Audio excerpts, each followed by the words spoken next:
Yeah, and I don't know. A part of me too, like maybe Sacramento loves Jeremy Grant that much. I don't know if they'd be willing to just take Jeremy for that fourth pick. Like it's a weird fit too. Like he's a four going with Sabonis. He'd play more so the three.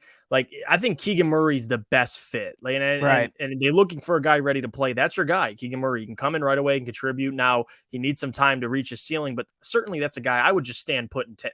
Who's going to overpay unless you're New York? Like I said, you're a team that needs a guy like Jay Ivey. If you're the Pistons, you're going to call them up and be like, hey, what are you offering?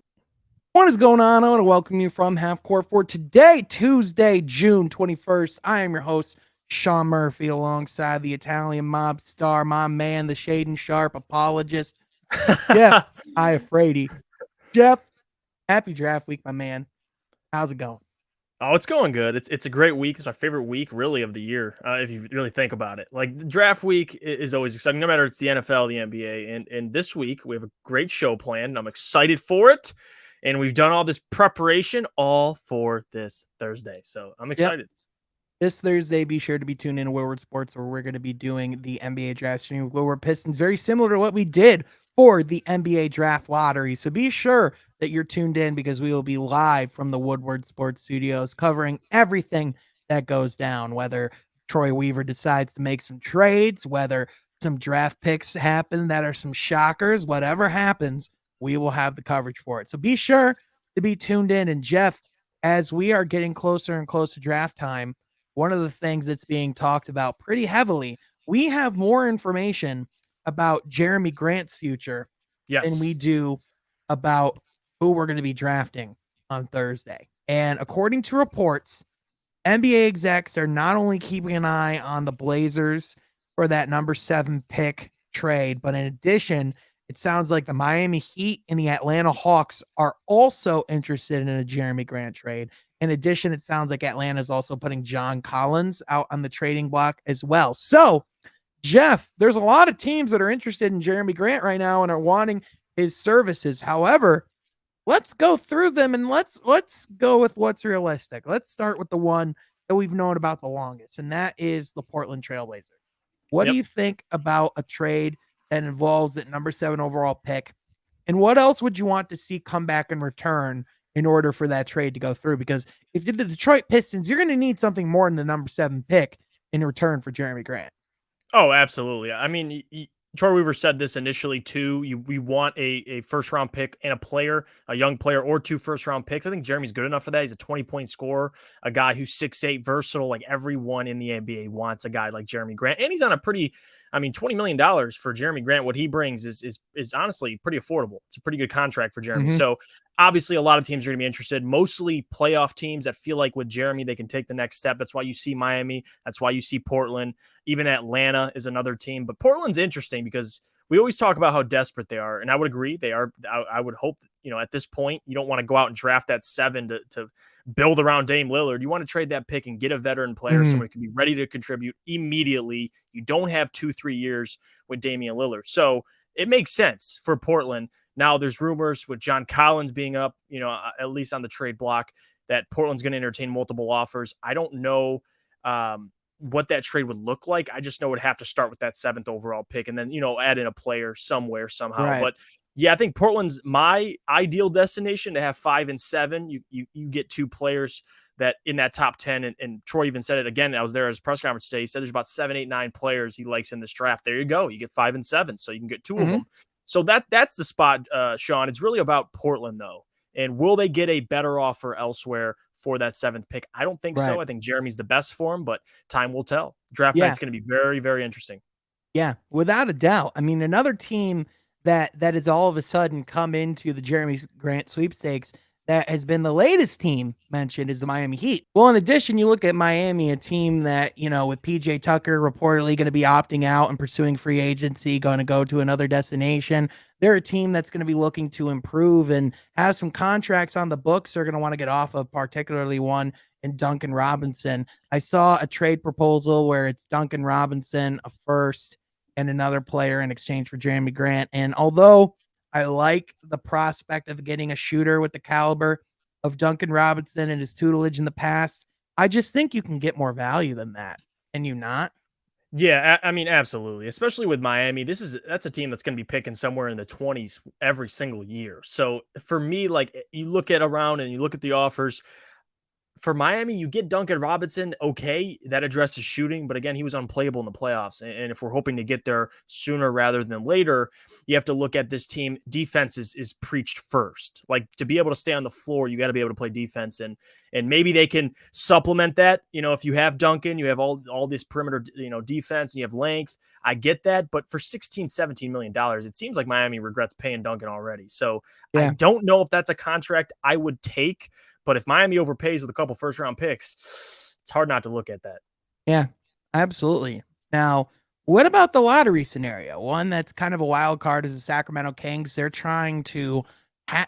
and listen, man, they're trying to act like they have leverage. I'm going to be honest with you. It's hard to even pretend that this scenario is a real Yeah. thing because the scenario would be Jerami Grant to Sacramento for that fourth pick. Ensure that you can go get Jaden Ivey over whatever team that would possibly try to trade up. Because the New York Knicks have reportedly looked to trade up. I know Yep. people have talked about the Wizards possibly being a team that could try to trade up. I just don't think anyone's going to be trading up for that pick. The only team that, in my opinion, could be the Pistons, but like Jeff, the only way I'm interested in making that deal happen, and maybe this is just a greedy side of me, is if I'm keeping that fifth pick too. And we would have to give up something probably pretty significant in order to make that happen. Oh So yeah. Oh yeah. so I'm not really looking to do that personally. And I would agree with you. I think if you're going to move up one spot in a draft that many people think it is a 3 to 4 person draft, Troy said it. He thinks it's 7, 8, 9. But if you really feel like there's that much, like if you're in love with Jaden Ivey that much, then of course I support it. If you think Jaden Ivey's that good, you're going to move up one spot. But I wouldn't. I mean, I feel like in a way the reports are already coming out with Sacramento. You feel like Keegan's that guy. It's not going to work. I don't know if a team like New York they'll be willing to drop that far down the draft. Who knows? Yeah. Who knows with New York, to be honest with Right. you. Well, I it's the it is interesting it, thing because no, go on. the signs point towards Sacramento perhaps going Murray at 4, but also Yeah. they didn't work out or meet with Davion Mitchell last year before the draft either. So it's not like the Kings not meeting with and talking to players just isn't their forte. Like I know this isn't the point of the video, but part of me wonders, I want to go to like a press junket and just ask the Sacramento Kings GM which point guard from next year's Oh draft he God. wants to draft, because that's pretty much how I look at this franchise. I don't respect them at all. But anyway, Jeff, that's a whole other conversation for another day. They would have to give up something pretty significant in order to get Jerami Grant if it's not the fourth pick, because I know that's a team that's talked about wanting him in the past. I just don't see a route outside of giving up that It, fourth pick and doing some form of swap there to make that happen. But even then, I don't think Troy Weaver's particularly upset, even if Jaden Ivey's off the board at 4.